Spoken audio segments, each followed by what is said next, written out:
हाँ महाराज जी, गौतम नाग के बारे में बताओ। बताए हमें तो कुछ पता नहीं इसके बारे में। लीजिए भैया।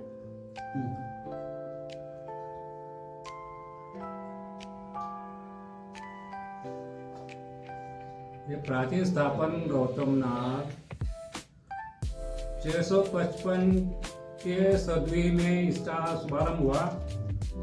जिस समय में प्राचीन काल में यहाँ गौतम ऋषि आके इन्होंने तपस्या किया, सहस्त्रलिंगों का अनुष्ठान किया और इन्होंने यह गुहत्या से मुक्ति पाई।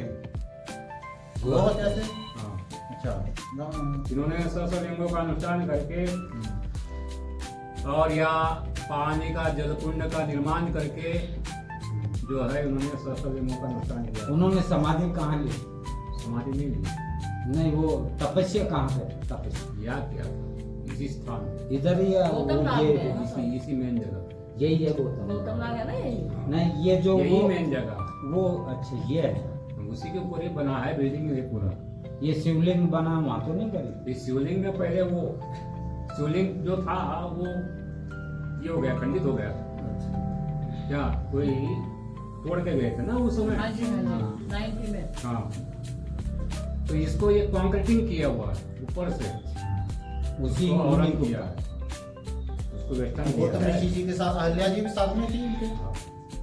अहल्या माता भी साथ में अकेले आए? तपस्या करी फिर इनके बाद इनका ये हुआ मिला हाँ। क्या, ये चिन्मय जोत से गए, जैसे भगवान शिव और पार्वती चिन्मय जोत से गई थी, उसी प्रकार से ये भी गए मोक्ष को। जहाँ उनका समाधि हुआ है ना, जहाँ उन्होंने भगवान शिव का दर्शन किया है, फिर शिव का दर्शन करने के बाद वो त्र्यंबकेश्वर ज्योतिर्लिंग, ब्रह्मा विष्णु महेश जो ज्योतिर्लिंग है वो त्र्यंबकेश्वर है, वहाँ उनको शिव जी का दर्शन हुआ। फिर उसके बाद में ये चिन्मय होते चले गए क्या। तो जब वो गए ना जी। जब वो उनको गौतम ऋषि का जो पानी वगैरह जो था ना हुआ, वो किसी को पता नहीं चलता था। उस समय में बहुत प्रकार का जो है नुकसान हुआ था कि ऐसी जीर्ण जमीनें हो गई थी कि उसमें कुछ भी फलता नहीं था, उसमें ना पानी वगैरह ऐसा था, पूरा दुष्काल पड़ गया था, यानी दुष्काल जो बोलते हैं, हाँ अकाल। तो भगवान शिव ने देवी की आराधना करके वहाँ बरसात गिराई थी, आसमान से पानी गिराया था, उसको भी शिखर बोला जाता है त्र्यंबकेश्वर। तपस्या करके। हाँ, वहाँ गौतमी का गोदावरी का उद्गम स्थान है, उसको कुशावता बोलते हैं। माता ने भी तपस्या करी? माता का आह्वान किया, माता से माता उन्होंने का। भक्ति पाई, वर्षा पाई गौतम ऋषि ने, तो उन्होंने बारिश मंगाई, तब जन कल्याण हुआ।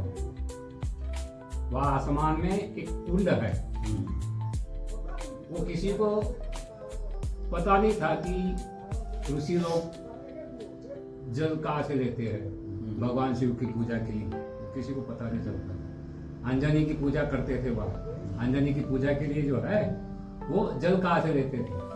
अच्छा। हाँ, अंजनी की पूजा, पवन देव की पूजा, क्या जो हनुमान जी के माता पिता की पूजा वहाँ होती थी, वो है आसमान में अंजनी किला उसको बोलते हैं। तो हमारे अंजनी किला पे एक कुंड है, इतना कुंड है, ऐसे ऐसे इतना कुंड है, कम से कम ऐसे होगा दो, पहला जो बोलते हैं ना ऐसा एक हुआ बोलते हैं, जी जी। हाँ ऐसा आधा हुआ, ऐसा वो कुंड है। तो उसमें एक गोटा है ना, ऐसे जब हिला दिया तो वो पानी पूरा नीचे चला जाएगा। अच्छा। हाँ, और उसको जब रख दिया तो पानी ऊपर है। ऊपर जमा होएगा, उसमें थोड़ा थोड़ा पानी जाता है नीचे में, उसी अच्छा, को अच्छा। बोलते हैं अंजनी धारा। जी जी। गोदावरी की धाराएं है, वैसे अंजनी धाराएं भी है। जी। हाँ, वहाँ हमने तपस्या की है। बाद उस समय में हमें मूछ नहीं है, कुछ नहीं है, कुछ नहीं है। अच्छा, आप छोटे थे। हाँ, हमारा बचपन उधर गया। बोलो गौतम ऋषि की जय। तो आपको महाराज इधर इस स्थान पे कितना समय हो गया? इधर 17 साल यहाँ पे। और पहले 10 साल आप आगे 10 वो तो 27 कुछ जगह वैष्णो देवी में है, कुछ शिवखोड़ी में रहे हैं, गुफा में भी। हाँ शिवखोड़ी है ना वहाँ पे। गुफा में भी पूजा आरती नहीं होता था, हम शुरू हाँ, करवाए हाँ, हैं। ये वाली गुफा में भी शुरुआत किया है, ये नेकुंड वगैरह। लेकिन लोग जो है एहसान नहीं मानते हैं ऐसी कोई बातों का कि लोग का हाँ, एहसान मानते थे। किसने किया क्या किया ऐसे नहीं। लेकिन वो पुलिस और का महाराज आप अकेले रहते हो उधर? पुलिस के इसमें वो पुलिस का सब ये हो। ये इतना गौतम ऋषि जी की ये तप भूमि है, तो इधर लोग आते जाते रहते हैं? कम आता है, कौन आते हैं? लोगों को मालूम नहीं है, बहुत कम किसी लोगों किसी को को मालूमात पता है, नहीं, वो लेकिन मालूम अपने तो से है, करते लेकिन हैं। थोड़ा सा ये है ना। लोग अपने से करते हैं। हाँ क्या लोगों को कोई गुरु नहीं होता है, बिल्कुल। वो अपने से उठाते हैं। वैसे भी कम लोगों को पता होगा यहाँ, क्योंकि ज्यादा अंदर है ना। देखो जब किसी माँ ने जब अपना बेटा पढ़ाया, और पढ़ाने के पहले वो सोचती है कि मैंने इसको 9 महीना गोद में रखा और इसको नहलाया धुलाया, दूध पिलाया, क्या उसे दूध से अनशन पे लगाया। तो वो ऐसा बहुत से लोग नहीं जानता है सही कि है। माँ ने ना क्या उसने अपनी हाँ, वो मस्ती में एहसान कर भूल दिया। जाते हैं इससे। क्या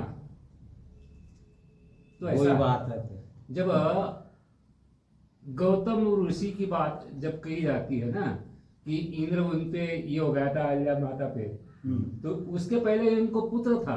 अच्छा। हाँ, वो शिक्षा गृह में था गुरु के पास।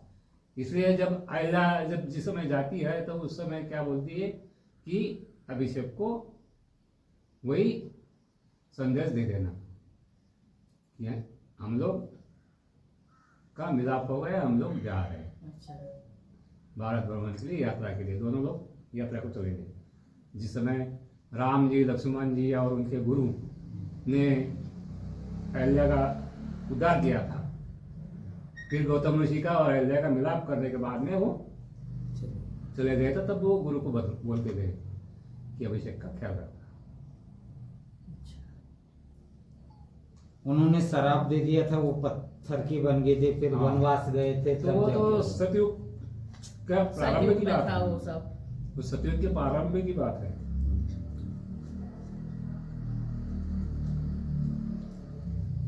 जिस समय ये तपोवन में रहते थे ना, उस समय में बहुत समय विकट था। उस समय बारिश वगैरह नहीं होती थी। क्या जो बोलते हैं ना, अपन नदियों का मंत्र बोलते हैं, गंगा सिंधु सरस्वती यमुना गोदावरी नर्मदा कावेरी सहेरु मैनतनया चरमामती मेदिकाम शिप्रा शत्रवती महासुर नदी ख्याता जया गंडकी पूर्णा पूर्ण जले समुद्र सरिता कुर्मे तुनो मंगलम। ऐसे जो नदियों का अपन बोलते हैं ना, नदियों का जो उद्गम है इनका जो है सतयुग के बाद में हुआ इनका उद्गम। सतयुग के समय से है, प्रारंभ से। क्या गंगा तो भागीरथ राजाओं से के तब से इन्हें उतारी है, तो गंगा के बाद में सारी नदियों का विस्तार हुआ। उसी प्रकार से गौतम ऋषि ने तपस्या करके